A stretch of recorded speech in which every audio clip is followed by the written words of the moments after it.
Our sugya on page 44 in Tractate Sukkah, dealing with several important practical halachot, and soon you see how.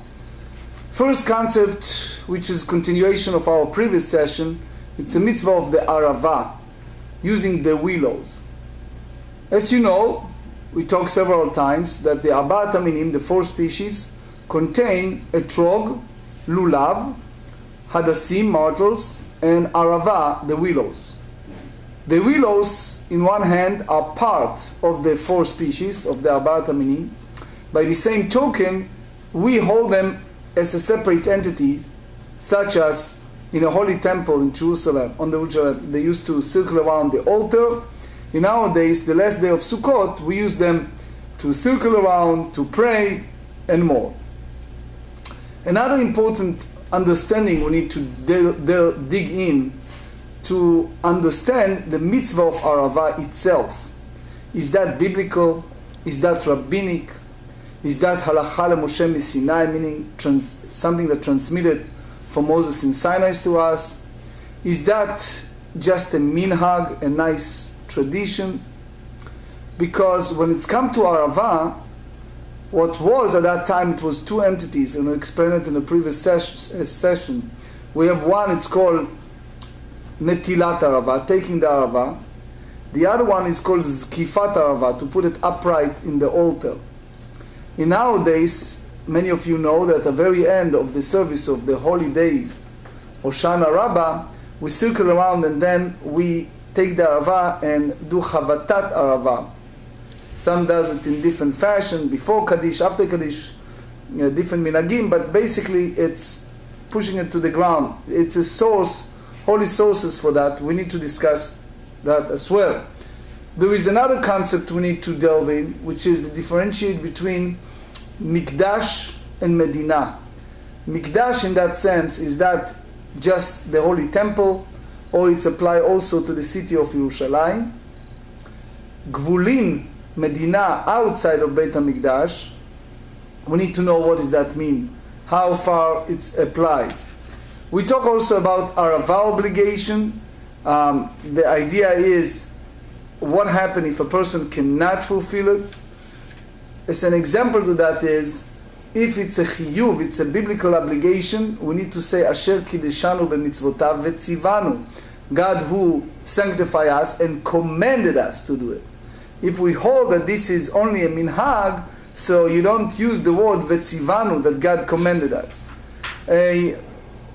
Another important concept is the idea of what exactly involved with nevu'ah, which means there is a idea that we see in several places in the Shas that called matzapach, meaning that the Jewish people in Babylon forget certain things, and then either by tradition, prophecy, different variation, they learn it. One of them, according to our tradition, is the idea of arava. So the result of that, is that mean that it's minhag, or it's the yesod, it's one of the foundation. So with all that said, this is basically our sugya, our discussion of today, and we are on page 44. Lines from the top of the page. אמר לאביי לרבא, או שם גרסאות לרבא, מה ישנה לולב דאבינה לשבעה זכר למקדש, ומה ישנה ערבת ולא אבדינה לשבעה זכר למקדש? What's the really difference between lulav and arava? You make lulav a unique, an exception. You make it as a commemoration of the holy Beit HaMikdash. So therefore you make it for the period of 7 days. Versus the willows, that you take it only for 1 day. Because even in a way nowadays, after the holy temple destroyed, we have this notion of taking one of the day of Sukkot, which is the 7th day, and we make it a special day. We call it Hoshana Rabbah. So what make that day that if it was in the Beit HaMikdash, it will even override Shabbat, as the Beit Yosef said in Orach Chaim Tafrei Samech Dalet. So there are those who say that it's Zecher LaMikdash. It's the whole concept of willow is to remember, to commemorate the Beit HaMikdash. That's basically Tosfot. There are those who say that that's what we explained in the previous session. That was Takanat Nevi'im. It was Nevi'im that live at that era, which soon we speak about the exact Nevi'im and the exact era. And they instituted that, and therefore it's held just 1 day. Because if we go back the time of the temple, it was 7 days period. That's the way, if you remember, the Mishnah tells us. So Rava, or the other Girsa Rabbah, respond. Amar Lei, he respond to Abaye, and he said, you do not have the obligation to make a special zecher, a special memorial moment for the mitzvah of the willow. Ho'il ve'adam yotzei yedei chovato ba'arava shevalulav. As you know, we have the 4 species, and one of them is the arava. So a person fulfills his obligation by partaking arava of the lulav. And if you pay attention, when we make our order for our community, so you notice that when Zerach sent us those packages, the guy from Brooklyn, so we have those, Baruch Hashem, many packages for our shul, and then we order separate packages just with aravot. And every year people ask, wait a second, we have the aravot as part of the Arbat Aminim. Why we need them separately?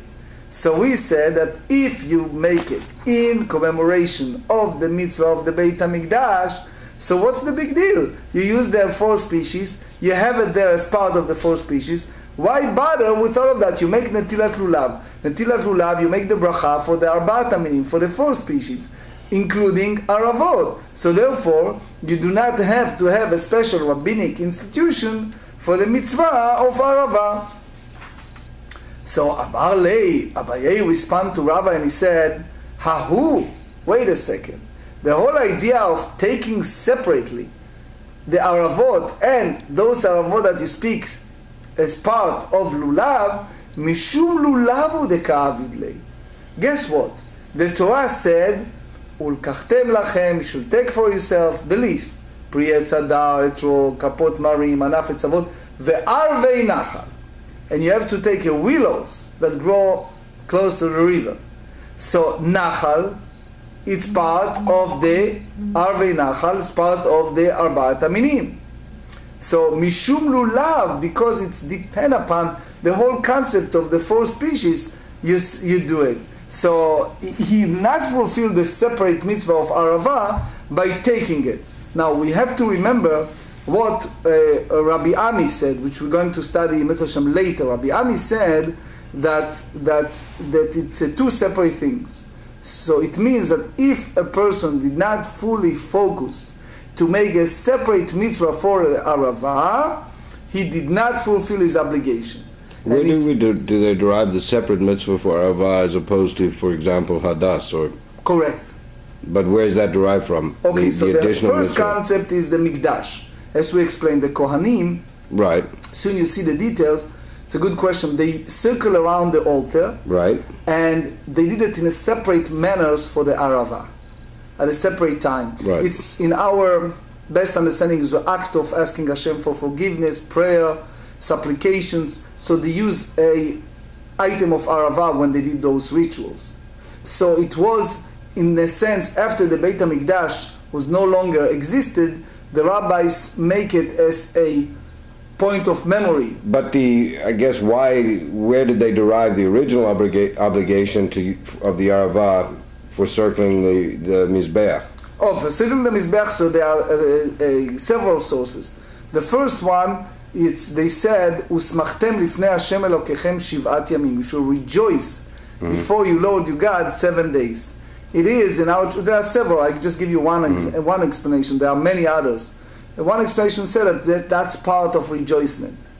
The Sfat Emet is the one who elaborated on that. Basically, the rejoicement is by having the priest, the Kohanim, goes around, make. I guess, but why specifically Arava as opposed to, for example, Hadas? Though mystically, I can tell you that Arava represent the humbleness. So that, I mean, so really more the use of the Arava specifically is more halakha. We don't go there yet, la halakha lemaaseh.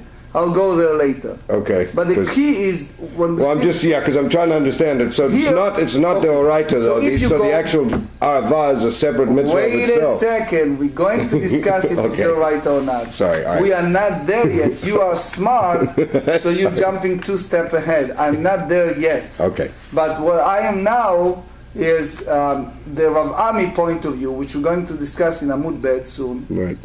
Rav Ami have a very fascinating point. They're not accepted, but it's an important point. He said that if you incorporate Arava with the other minim,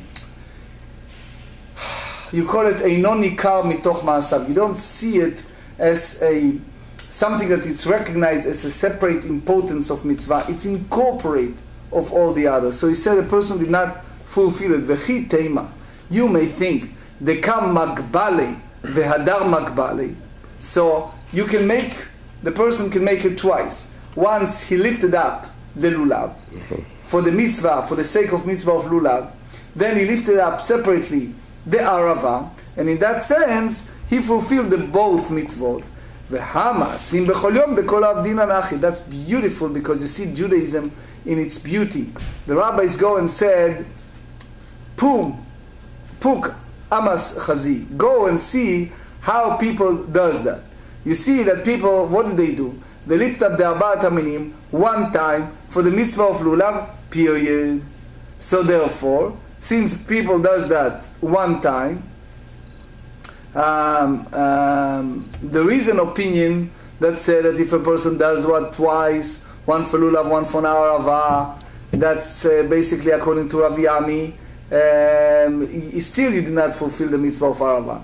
But the Sfad Emet is the one, and also the Chazon Ish have a big mahalach on this. I just give you the vignette. The Chazon Ish said that if you think about it, people, for example, live in Israel, they go to Yerushalayim, they daven at the Kotel Nanetz. It's a special, unbelievable feeling. We used to do that. You wake up when it's still dark, you go to the Kotel before the sunrise, and you pray there in the nets, the time of the dawn, you say Shema. It's a very special spiritual moment in the life of observant Jews.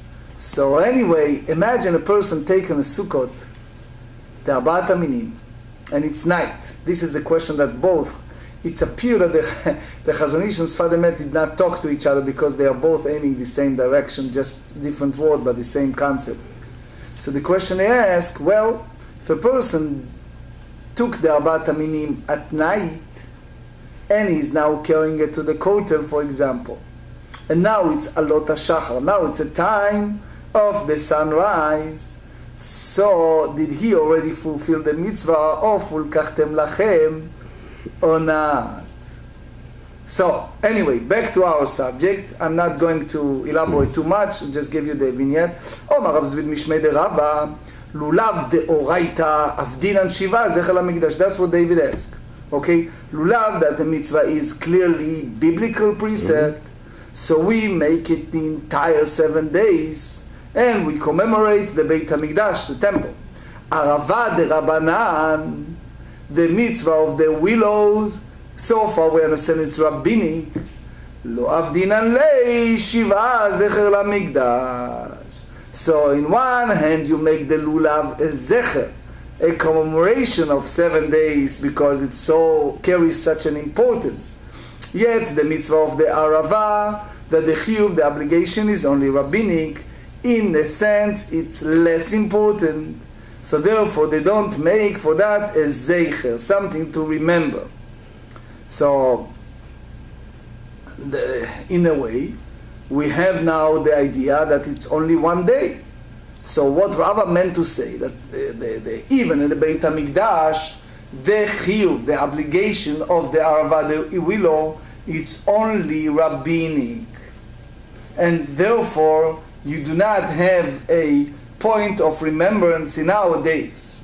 So the Gemara challenged that, because if you remember on page 34, we dealt already on the foundation of mitzvah of the arava, leman, according to whom we hold that arava is only rabbinic. Ilema, if you tell me what we study already, le'Abba Shaul, he follows Abba Shaul, that's not clear. Ha'amar, Abba Shaul said, in regards to the mitzvah of the Arbat, meaning the four species, is supported by the book of Vayikra Leviticus chapter 23. He said, Arvei Nachal.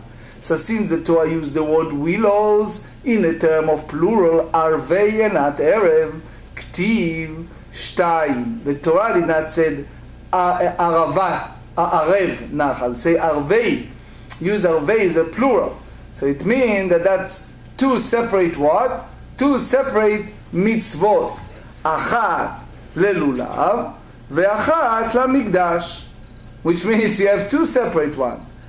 So according to that view, the mitzvah of Arava in the Beit HaMikdash is biblical and not rabbinic. And that's what David asked. Alright? Rabbanan, if you tell me that Rava goes by the point of view that it's only rabbinic, that basically they disputed what Abba Shaul said earlier, and the whole concept of Arvei Nachal is come to teach us something else. So the question is, that's also incorrect. Why? Hilcheta Gmirela. If you remember what we studied on page 34, that we have this as Halacha leMoshe Misinai, tradition that we receive from Moses in Sinai, the Omar Rabbi Yasi, Omar Rabbi Yochanan, Mishum Rabbi Nechunya Ish Bikat Beit Chortan, in regards to halachot, when someone need to plowing his field, Eser Netiot, if it's the eve of the sabbatical year. If you remember, we studied on page 34. So what happened is, Arava, you have the mitzvah of Arava in the Beit HaMikdash, but that's not Halacha leMoshe Misinai only. If you follow the Torah, it's incorporated with Lulav, but that's what Rashi said, a separate one. Ve'nisuch hamayim, and also what we learn on page 42, the libation that you do on Sukkot, as we explained, that is a concept that in Sukkot Hashem judge the upcoming year, what's going to happen, whether we see in our state how one day it's snowing, another day it's sunning, and the water has a tremendous effect. So the Havdil in Eretz Israel, when it's come to the decision of the water, and they depend on the water, so we believe that the judgment come at that time. So it's a special prayer they make, and they make a special ritual, which is libation. They did it on a festival of Sukkot. So all of that, Halacha leMoshe Misinai, it's all tradition that we believe received from Moses, which means that also according to the view of the sages, the mitzvah of taking the willow in the Beit HaMikdash, it's equal in the level of chiyuv and obligation, the mitzvah of lulav, and both biblical, which means that we call it biblical in a sense that Moses transmitted to us from Hashem. So if that's the case, why Rava differentiate between the mitzvah of lulav to the mitzvah of arava? Because it's clear so far that it's not rabbinic.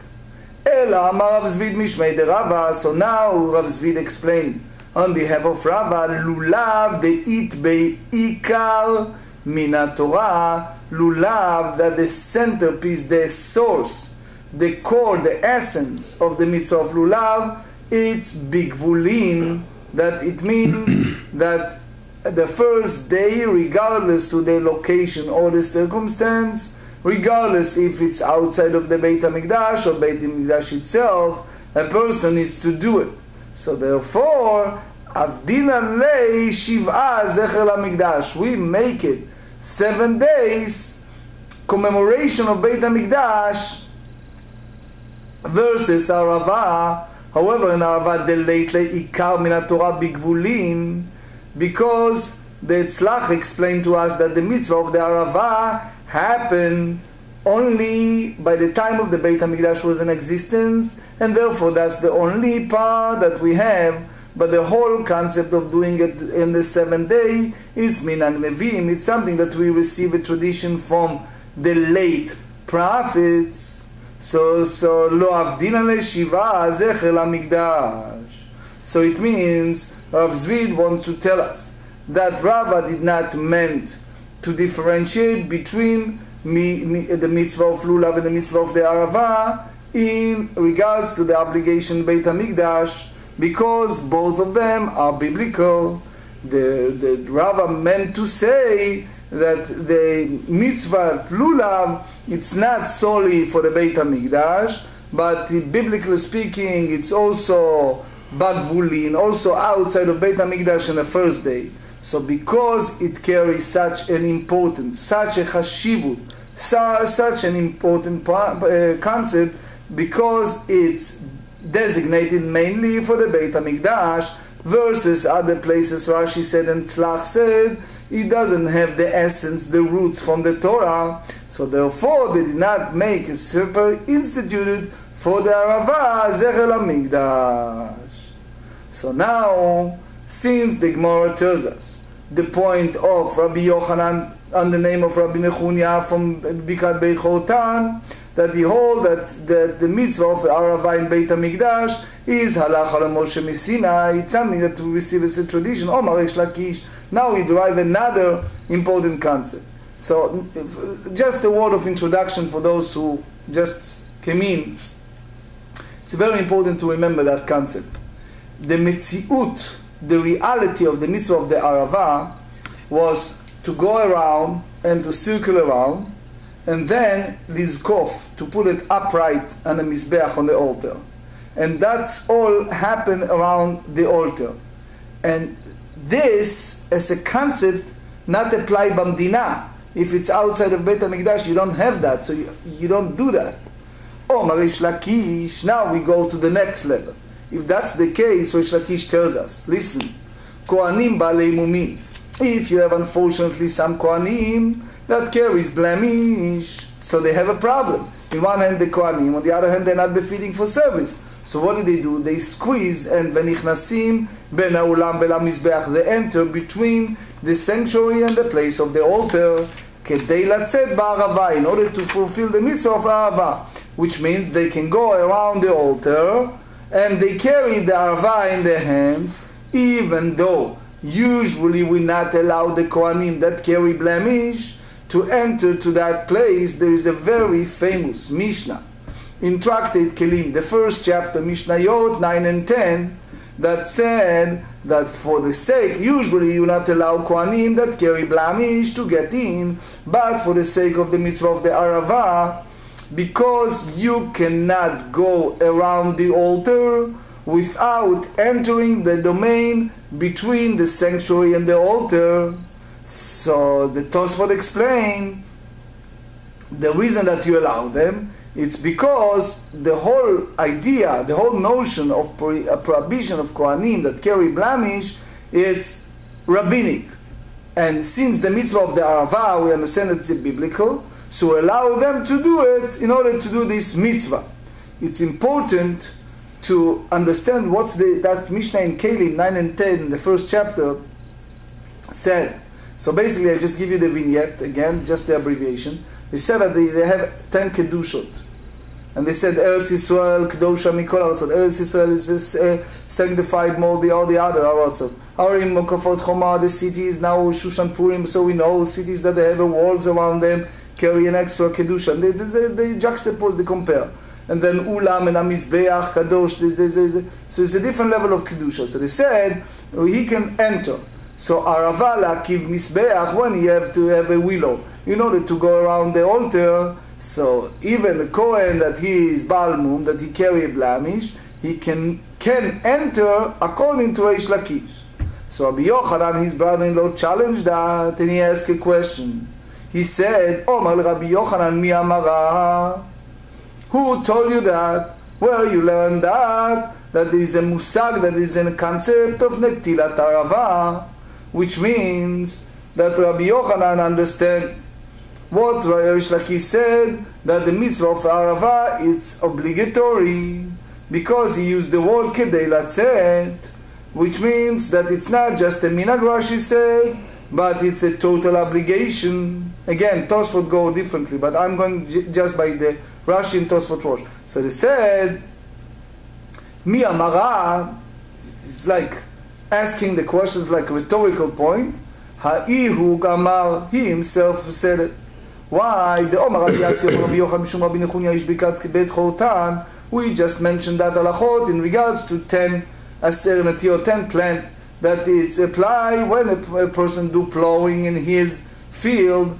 So it happens Arava mitzvah of the willows in Beit Hamikdash v'nisuch hamayim, and the idea of libation, the festival of Sukkot, or Rabab of what? Halacha leMoshe Messina.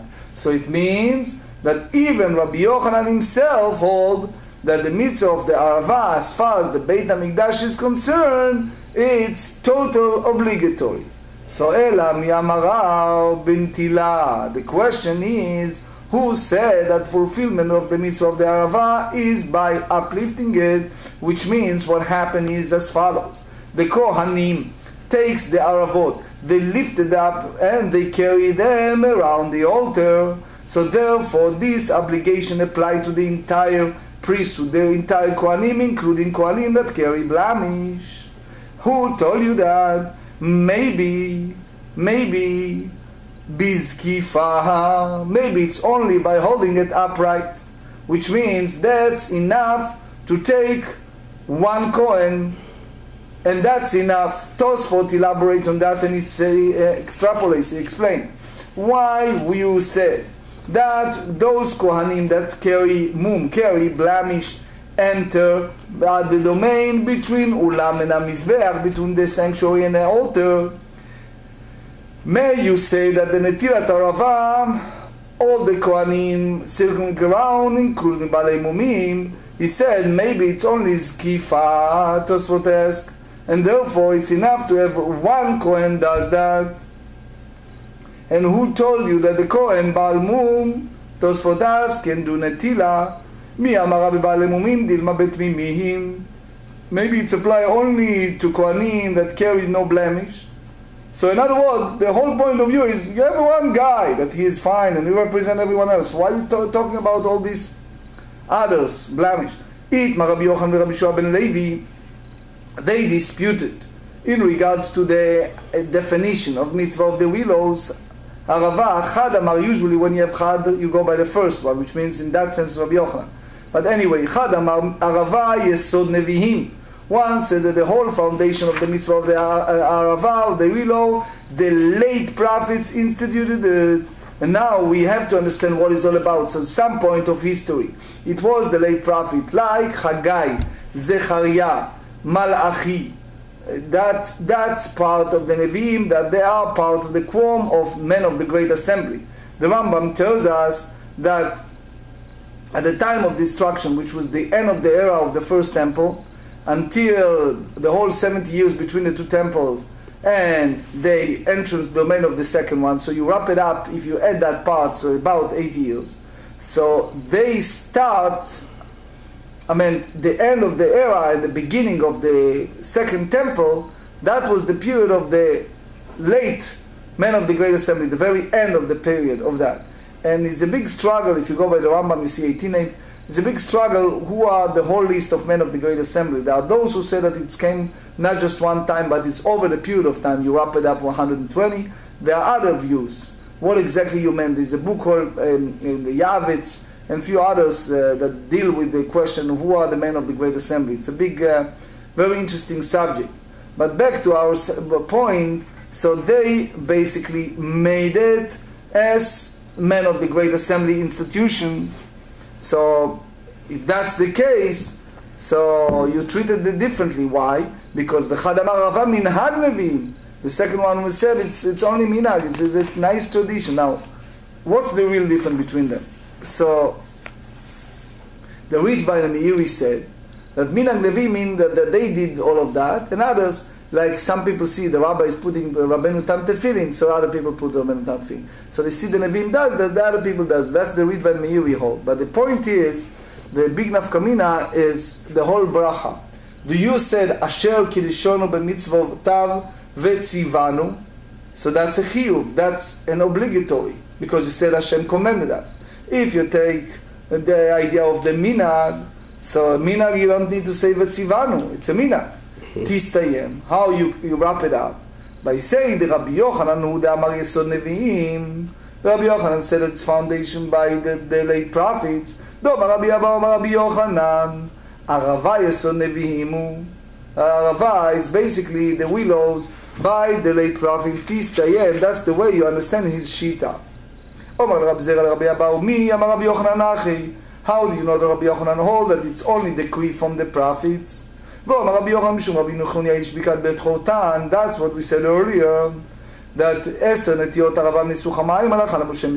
which means that the mitzvah of the willow is biblical and not rabbinic. So in that sense, it's 800 years earlier. So they said, it's like they said in the book of Daniel, chapter 4, that it was like he was display equanimity. He kept quiet. It's like playing chess, holding car close to his chest. He didn't answer. And then he said something fascinating. ואמר שכחום וחזרו ויסדו. So Rashi elaborates on that. And Rashi tells us that unfortunately part of the Jewish suffering, when they are persecuted and expelled from the land and segregated in different ghettos and then scattered around the world, so part of that was they forget part of the Torah and mitzvot in some ways.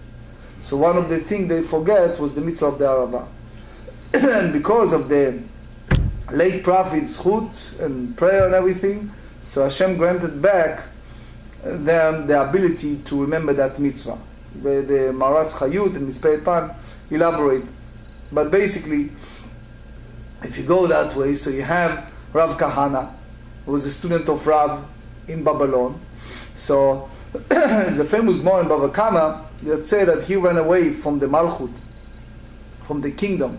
He ran away because it was a fellow that was informer against the fellow Jews to the kings, and then the story goes in those days that he killed him because the guy was the fellow that caused a lot of monetary loss to a fellow Jew, etc., etc. In Masar Mammon Shel Yisrael, he did the terrible thing that, you know. So he came, Rav Kana came before Rabbi Yochanan. So Rabbi Yochanan told him, up to this point I always thought that the center of the Torah is in Eretz Yisrael. And I thought that in Babylon, they forget everything, they forget the Torah, and now I realize that it's the opposite. And the Rashi tells us in the last line, he said, Alma svirale, the Rabbi Yochanan lo nishkichat Torah bechut Bavel. So that's what we said here. He said that mi amar Rabbi Yochanan amar Rabbi Yochanan dilchon amrei, dilhon he. So he basically, Tosfot said that there's a Gemara in Megillah that said mantzapach, which means that they forget and they return and reinstituted it. So basically the Bnei Bavel, the people of Babylon, hold that it's a minag and not yesod, and not the asset. So now the Gemara reconciled the point of Rabbi Yochanan in different direction. They said lo kashya, it's not a question. 44, Memdalet Amud Bet, Kan b'mikdash, kan b'gvulin. Here it's in Beit HaMikdash, and the other one is the outlying area. Now, let's understand. First, let's start with the Rashi. So everyone agrees, by the way, Rashi understands the mitzvah of the Arava in the Beit HaMikdash is biblical. Either because of the sages said that it's Halacha LeMoshe Sinai, or the way that Abba Shaul said that it's you derive it indirectly from the text. Okay. So the question is, we understand that that's applied to the 7 days of the Sukkot. But when it's come to the outlying areas, it's applied only for the 1 day, which is the 7th day of Sukkot. Now, for sure, Tosfot go differently. Here you have several Mefarshim, mainly Tosfot, Rabbeinu Hananel, and others, that they hold that it's a big question if this is Halacha LeMoshe Sinai, or it's only minag the Rabbanon, the rabbinic tradition.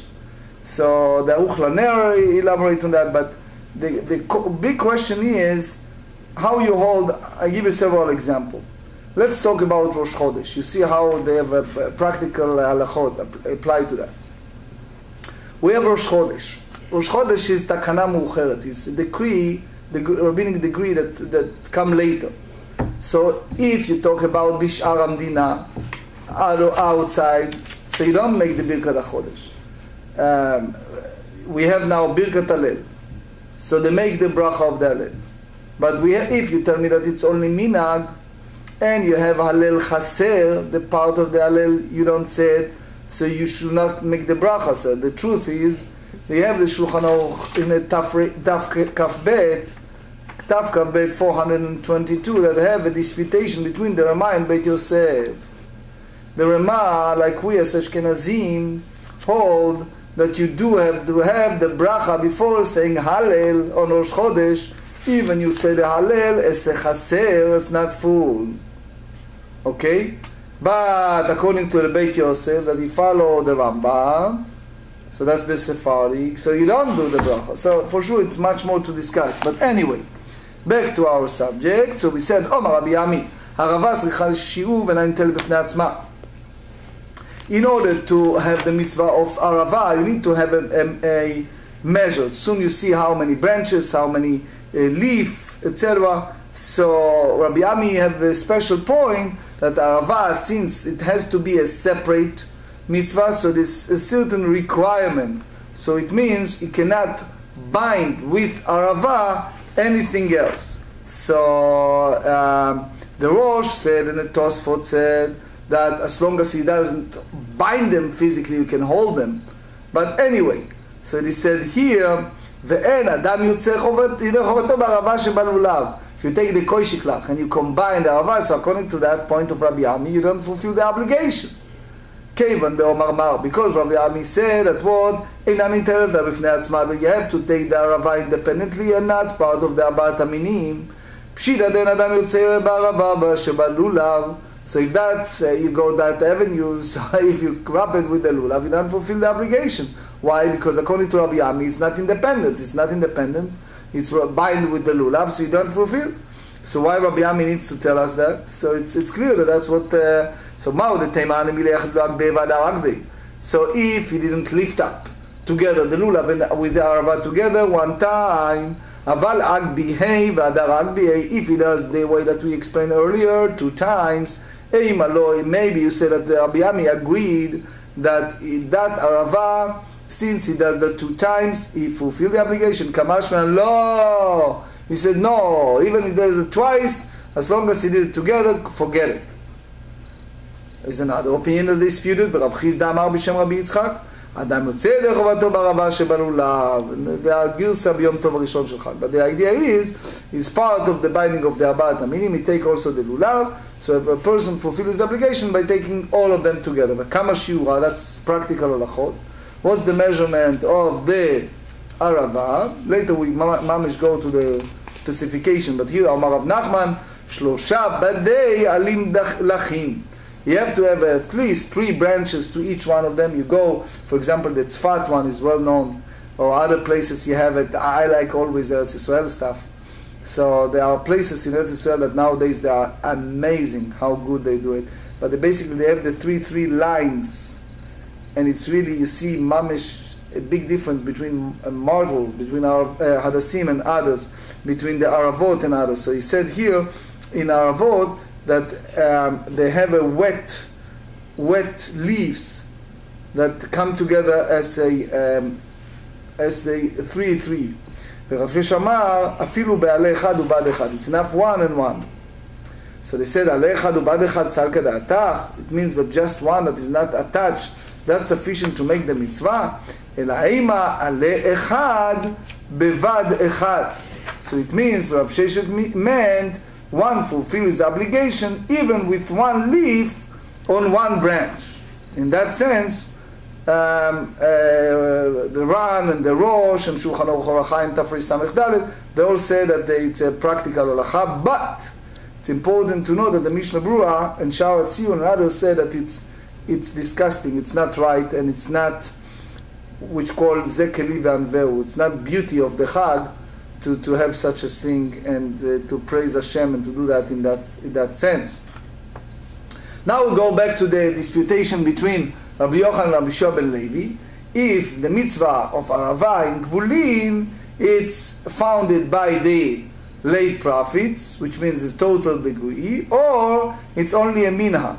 So Omar Aivu. Aivu is a student of Rav Hava Kamina Kamed Rabbi Lazar Bar Tzadok. One time it was 7th day of Sukkot, I stood before Rabbi Lazar Bar Tzadok, Ve'aite Ahu Gavra Arava Kami. And the fellow came with Arava in order for Rabbi Lazar to fulfill the mitzvah of the Arava, the minhag of Arava. Shakil Chavit Chavit. So he took it and he waved it both ways. So there's a different opinion between Rashi and the Rambam. Rashi said that it's just moving, waving the Aravot is the point. The Rambam, that it's really the way we are doing it, that it's pushing it to the ground, right? Beating them on the ground, right? So the Rama hold in Orach Chaim Tafsir Samech Dalet to go both. First you wave it and then you do Chavatas. But anyway, there is a minhag of the Arizal, etc., etc. You see different Sidurim that have a different minhagim. We are not there yet. However, Velo Bari, he didn't make a separate bracha before that. Kasavar, which means Rabbi Eliezer ben Tzadok hold that the whole idea of Chibut Avarava, when it's come to Gvulin, Minhag Nevimu, it's the custom of the prophets. And that's basically, you don't need to have a separate bracha. That's follow of Yeshua ben Levi.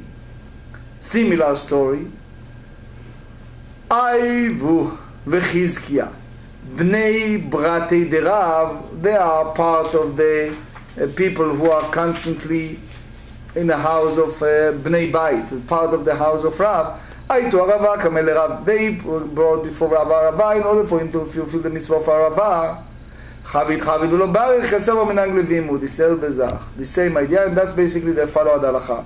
So therefore, the Rif said, nowadays you don't make a separate bracha for Arava, and that's what the Rosh said too, and the Shulchan Aruch Orach Chaim said the same. Omar Aivu is another witness of Aivu. Hava Kamina Kameid Rabbi Lazar Bar Tzadok. One time I stood before Rabbi Lazar Bar Tzadok, Ve'ata Lekameu Gavra. It was a fellow that came. Omar Lei Karyatait Lei. I own several villages. Karmaya Itlei, Zeitaya Itlei. I have vineyards. I have people that work for me. Ve'atu be'kiryata, and people who live in those villages come during the sabbatical year. Umekashkeshin becharmaya, and they walking in the field, which means deploying, doing all kind of works need in my field. Arich or lo arich? Is that proper or incongruous? Should I do that or not? Omar le lo arich. He said it's inappropriate because you basically use the fruit from the sabbatical year to pay Hava Kashavik Levazi. So that person left and went. Omar Kadu Avedayre Barin Ahada 40 Shnim. V'lo Chamidi Barenash Malech Barchan Takanan Kedein.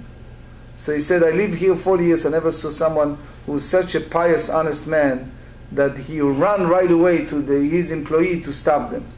So it shows that that person, even concerned about Marita in the Michtam Eliyahu or Rav Dessler, explained that that's even that it's biblically speaking, you can go by the dry law and say that it's fine, but he wants to show the act of tremendous piousness of that fellow. Hadarati, that fellow came back before Rabbi Lazar Bar Tzadok. V'omar le mai mi avad. So what should I do with all my field, my vineyard, etc. Omar le afkar zecha la chashucha. Guess what you should do? Give it to the chashucha, meaning people of dark. It's people who are pressed for fun, the indigent people. So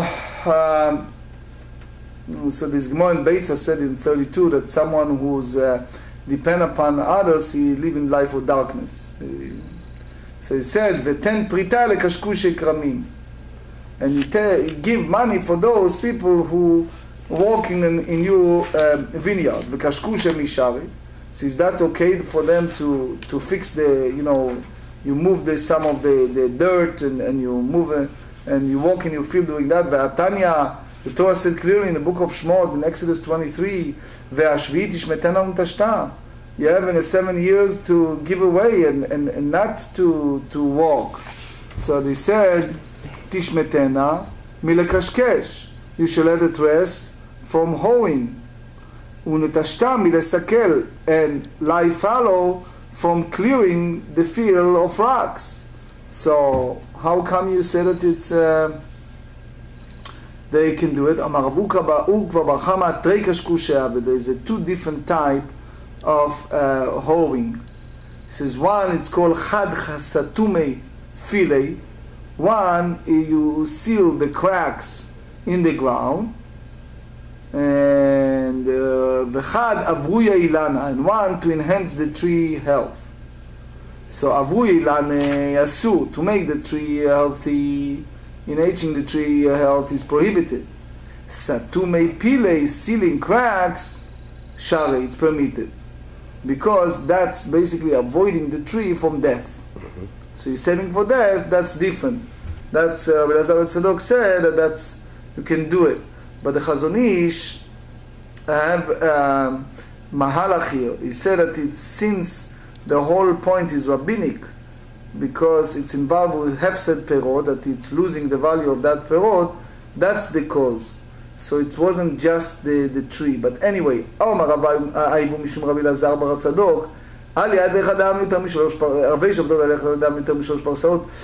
since we talk about Aivu and Rabbi Elazar, so we bring another point. So it's a point before Shabbat. We said it many times. People need nowadays to fly or to go. Be careful. You enter close to Shabbat is a problem. It's always, I can tell you endless stories of people that don't pay attention to that, and it's horrible. That it's a very, so in that time they speak about a 3 parsaot. So it's about it's different opinions between 3.8 to 4.6 kilometers. So basically, if you go such a long distance, you're not sure that you got to your house and make a dwelling permanent place before Shabbat, and then you come late, you're angry at your household, the things are not straightened out properly, etc. It's great problems.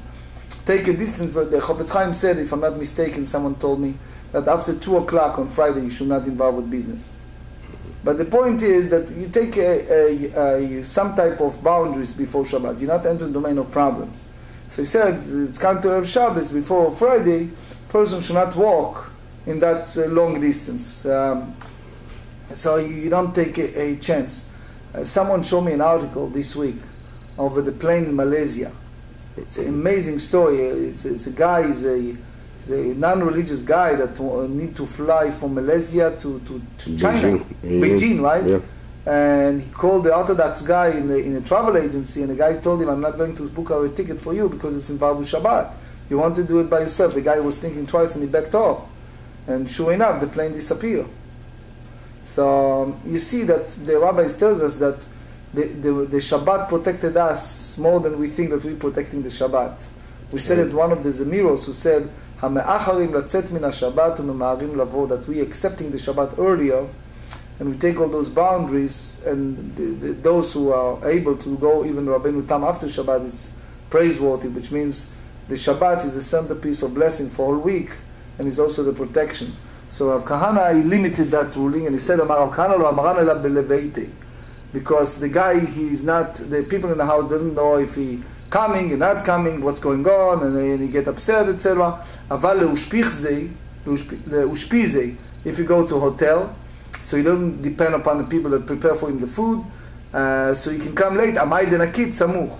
So he figured out that over there's already, but again, for sure it's not lechatchila. V'ikadamri, it's another version of that ma'amar that said, Omar Rav Kahana lo nitzrecha ela afilu lebeite. That's apply even that the person, even to his house, should not go more than the 3 parsaot. As we said, it's about between 3.8 to 4.6 kilometers. Even regardless to what he found in his house, food, etc. So more than 3, he shouldn't. So there's a different nuschot. What exactly? Either they are waiting for him, or but we basically go by halacha, by the second point of the of Kahana. Regardless if he goes to the hotel or goes to his house, he should not go more than 3 parsaot. Some may say nowadays, since you're buying a ready-packed food, etc., make it go, but it's not the proper way. You should take a measure of time. Here is a story. I can tell you a story that happened to me when I came from traveling at the eve of Shabbat. Vafilu Kasa de Harsena lo ashkechi. Kasa de Harsena is a Gemarrah in Shabbat, famous Gemarrah, that speaks about Kuf Yudchet 118. Speak about a fish, small fish that was baked, roasted, baked. Mm-hmm. Those small fish that even that part I couldn't find. So it means that a person should prepare some food, even a small food for Shabbat. And he said, it happened to me, and even that little food wasn't able to get. Now the Gemara continued and said, Mitzvah lulav keitzad. How you did the Mitzvah lulav? Excuse me, in the first day of Yom Tov that occurred on Shabbat, because we said that earlier that those people who Shamasim people who are in charge, you to set up everything in the Temple Mount. So now Tanetara Kamed Rav Nachman. So someone who is very erudite in Mishnayot was speaking and putting together before Rav Nachman, and he said as follows: Sodrin al gag ha'itztaba. The attendant arranges them on the roof of the bench in the Beit HaMikdash, which means above that bench. Omar lei, Rav Nachman said to him, 45, V'chi leyabshanu tzarich. So he need to dry them, because if you put them there, the lulavim will dry out in the sun. And we learn in the Mishnah that lulav hayavesh, if they have a dry lulav, so we learn in 29 that it's not valid for the mitzvah. Elaima, you have to say al gava itztaba. They put on the bench beneath the roof in a place designated for that purpose. So Amar Rachva Amar Rav Yehuda, Har HaBayit, the Temple Mount, Stav Kafulaya, was a double. It's called colonnade, which means that they have round line. Stav lefanim mistav, colonnade within the colonnade, and there was a room there to put the lulavim. It's like in nowadays you call it some type of large drawer that they use it for seating purposes, but they also use them to put the lulavim over there. Rambam, Sefer Zmanim Ilchot Lulav, chapter 7. Nowadays the lulav is not taken on Shabbat at all, even the first day of the festival, and even Eretz Israel, since the mitzvah of the arava, the willows branch, is not explicitly written in the Torah. The sages restricted their ordinance to taking it on the 7th day of Sukkot in commemoration of the Beit HaMikdash, of the temple. Shibana b'mira b'yameinu, amen. Amen. Netilat arava, the mitzvah of taking the willow branch in the temple, is a halacha transmitted to Moses in Sinai, halach Moshe Sinai, and in outlying areas it is a custom of the prophets. Now, arava אינה ניטלת אלא בפני עצמה. The Shulchan Aruch Halacha in 664 said that when taken from its own mitzvah, for its own mitzvah, the willow branch must be taken by itself, not bound together with any other item. One does not fulfill his obligation to take the willow branch by using the one that is bound with the 4 species, even if he lifted the lulav twice with the intent to fulfill the mitzvah of the willow branch the second time. That's basically the Tur citing the Rambam. But the Avia Ezri and the Rosh said that he does fulfill his obligation. The Shulchan Aruch Halacha in 664 said that one should certainly take a separate willow branch lechatchila. That's the way we are doing it. What's the measure, the requisite measure of the willow branch? So they said the minimum measure for the willow branch is 1 leaf on 1 branch. However, Rav Hai Gaon writes that it is distasteful, it's inappropriate, it's incongruous to use such a branch. And it is preferable to take a willow branch that meets the requirement for the willow branch taken with the lulav, and that's the proper way. any factor that invalidates a willow branch, the Ran said in Lulav, invalidates it for its purpose as well. So, based on teaching of the Arizal, Rabbi Yitzchak Luria, the custom is to take the 5 willow branches. 5. So that's the Kabbalah. Chavid velo berach. Shulchan Aruch Or Chaim 664. No blessing is recited when taking the willow branch, nor when waving it. The custom is to beat the willow branch on the ground, based on the Arizal, Rabbi Yitzchak Luria. The custom is to beat on the ground 5 times. It's different if you do it before Kaddish, after Kaddish. It's different minhagim, and every minhag carry its own holiness, and we respect all the different minhagim.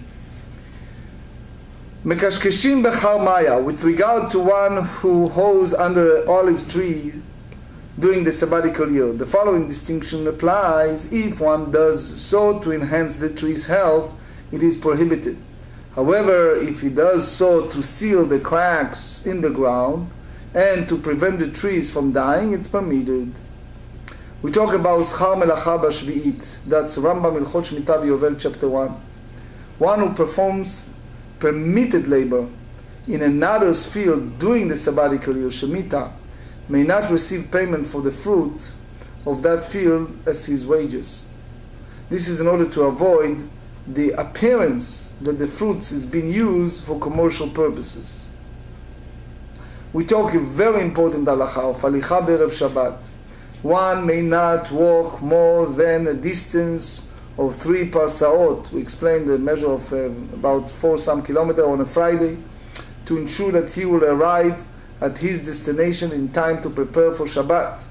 There is no difference whether he is going home or going elsewhere, as most of the early authorities ruled in accordance with the later version of the Rav Kahana statements. However, one is in an unsettled area when he will be unable to prepare for Shabbat. It is preferable that he travel to settled area, that's the Bet Yosef, even if they entails walking more than 3 parsaot. If one sent a word of his planned arrival on Shabbat, it is also permitted for him to travel further. That's Rabbeinu Yerucham. The custom is to be lenient in situation where one is riding or similar modes of transportation. In recent years, that's the Magen Avraham, when it's customary to prepare more expensive Shabbat meals, the halacha is not observed. In many ways, not observed at all. Now, another important point of halachot, we talk about Mikdash and Medina. So, in a simple manner, Mikdash, that's the Beit HaMikdash. And Medina, we understand that it's other places in Yerushalayim. That's most of the Rishonim's opinion, but the Rambam hold in the Pirush HaMishnayot, in Shkalim, and also in Sukkah chapter 3, and Rosh Hashanah chapter 2, the Rambam said that the Mikdash, it's included Yerushalayim itself, and only the other cities of Israel, it's called Medina. So there's a lot of practical halachot from that, because the Mishnah tells us in page 41, the time the Beit HaMikdash, the Lulav, used to be taken for 7 days period. Only the Beit HaMikdash, Mamdina, they only did it on the first day. The reason is because they said, Ulkachtem lachem, you should take for yourself the first day, etc. Usmachtem lifnei Hashem Elokechem, before you Lord your God, 7 days. So the sages said, what does that mean, lifnei Hashem, before God? That's applied lifnei Hashem, all 7 days over there. But the other places is only the first day. Only when the Beit HaMikdash destroys, so then we have Takana, the decree of Rabbi Yochanan ben Zakkai, to take the 7 days, lulav, everywhere. But since it's a rabbinic decree and it's a lenient more than the biblical obligation, so therefore you can go in many different directions, such as you can use lulav that was borrowed, you don't need the lachem, etc. So Medina, it's any other places in Eretz Israel, and in that sense Yerushalayim, at least by that view, it's a Mikdash. So therefore, if you go by that direction, the mitzvah is for 7 days. So the Rambam Kotev in the interpretation of the Mishnah, chapter 3, Mishnah 12, he said, Medina Hishar Eretz Yisrael chutz miYerushalayim. The Medina is any place in Eretz Yisrael excluding Yerushalayim. So the Bikurei Yaakov in Tafresh Nunchet, he said, Halacha Lemaaseh, that since the Kedusha of Yerushalayim it's still there, so he holds that according to the Rambam, even nowadays, there is a biblical obligation to take the lulav in Yerushalayim all the days of Sukkot. Which means he holds that you should not take lulav that was borrowed for the entire festival. So, and therefore, you should be more stringent when it's come to Yerushalayim on the whole 7 days. But the Bikurei Yaakov agreed that this is a big chidush, and you don't find it in other poskim. But he said, I'm more leaning to the idea of stringencies, especially in the old city of Yerushalayim, because it's sanctified at that time, and it will be sanctified Latid Lavo in the future. So therefore, he holds that you should not use for all 7 days period, if you are there, something that is borrowed for someone else. Thus, Rabbi Meir Simcha Midvinsk totally dispute that, and he hold that it's not a biblical obligation to take lulav that in Yerushalayim in nowadays, nor the 7 days. And he said, the Rabbi Yochanan ben Zakkai put a decree to take the lulav every day in Zecher HaMikdash, to commemorate the Beit HaMikdash. So if you take it every day in Yerushalayim, so it's no point to do it Zecher HaMikdash, if you do it the same way. But anyway, he is another book called Minchat Shlomo that explain it a lot. So why really, according to Rambam, you don't have the same obligation today as it was in the time of Beit HaMikdash? So there are those who say that the essence of Mitzvah Lulav is the point of Beit HaMikdash because they said Lifnei Hashem, before the Lord. But Yerushalayim is like, in a way, a extension, attachment, etc. to Beit HaMikdash. So the moment the Beit HaMikdash is destroyed, so Yerushalayim loses its level of attachment. So therefore, the Minchat Shlomo said that it doesn't carry the mitzvah of Netilat Lulav the way that it was in the Beit HaMikdash. So the Halacha Lemaaseh, you don't need to be strict in Yerushalayim, even the old city. And it's the same as early places. So it's no such a thing that you're different. And that's the also when we talk about Hoshana Rabbah and we talk about beating the Aravot. So we have the minhag to do the Arizah, which is to take 5 Aravot. So Rabbeinu Manoach writes, he was one of the commentary on the Rambam. So he said that I remember in my childhood that the elders people of the city, that city that he lived was called Narvona. So they used to do that. That he explained in the Rambam, Milchot Lulav, chapter 7, Halacha 22. So what we understand for the Gemara, that the whole idea of Beit HaMikdash, that is, we call it Halacha LeMoshe Misinai, it was by putting the arvot upright in the side of the Mizbeach, and they do it the same as Netilat Lulav, the same as they do it for Arbaat Aminim. So according to Rashi, it's only Kohanim. According to Rambam, everyone, all the Am, everyone. The Minchat Chinuch in Shin Kaf Dalet, he said that that the Rambam appeared that more in a sense known, but the Gemara concluded that that's Minag Nevim, which means the Nevim make the Minag, the mitzvah arva in every place. But the sages also put, that's the Taz said in Tafresh Samech Bet, that you do it 7 times with the Aravot. Now, how you fulfill this mitzvah of or the Minag of the Nevim, how you do it? So you see that in Gemara, the Amoraim, the rabbis, do Chavitat Arava. And that's the Rambam said. But according, if you go strictly to Rashi and Tosfot, you don't do Chavatat Arava. You just wave it. So, because if you go by the root of the word Chavat, Rashi said, and also Rashi said it in the Sukkah, and you see it also in Korban Netanel, that said that when it's come to Schach, he says Mena'aneim, that wave the Schach, that's called Chavata. So, but the Rema, Achaim Tafrei Samech Bet, Sif Dalet said that the minhag is to do both, to do waving and to do Chabata together.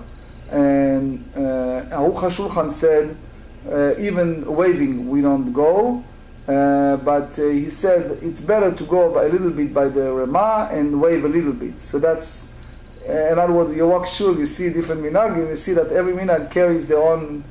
So it's important to know that according to the Beit Yosef, Hoshana Rabbah, when you circle around the bima with Arbaat Aminim, he holds that you hold also the Aravot. And the Rama writes that it's better not to take them together. And the Poskim hold in Arizal that he was very, very strong not to hold them together. That's Kabbalah. But they said if you don't find a lulav, so you can circle around even with the Aravot. That's the Mishnah Brura said. So the last point, halachot, is how you do the chovtim, the beating. So it's the Rambam and Shulchan Aruch said that you do it ala karka, on the ground, or ala kli, you do it on a vessel. But the Meiri said that there are some people, pious people, that do it on the doors of the ark. There are some people who does that, or on a duchan, on the place that the Chazan leads the service. But the Magen Avraham brought the point of the Mekubalim, the holy mystical rabbis, Kabbalistic them, that they said it should do purposely on the ground. So the Pri Megadim said in Eshel Avraham that you should do it on the vessels to make sure that the leaves sleeve. There are those who said that you should do it on the ground, and that's so I'd like just to put together just the Kaf HaChaim and the Tafrei Samech Dalet and also the Mishnah Brura that said Ve'in tzarich la'asir kolim. You should not, you see those kids that pushing, make sure that all the leaves, that's, you don't need to do, that they are, Kaf HaChaim said that you should not even bother to take the leaves. If they fell, but you should not do it purposely to take off the leaves. So you see that there's a variety of minhagim, and each one have their whole holy kavanot, their holy meanings, and each one carries a different way how to do it properly. And the key is that to have the kavanah that Hoshana Rabbah, the Hasidim wish Pit Katava, that the Gute Kvitl, that Hoshana Rabbah, it's a time that we believe that that's Ne'ilah, that's the last of the last chance, and we bless each other that at that point Hashem totally open a new chapter in our lives for a better year.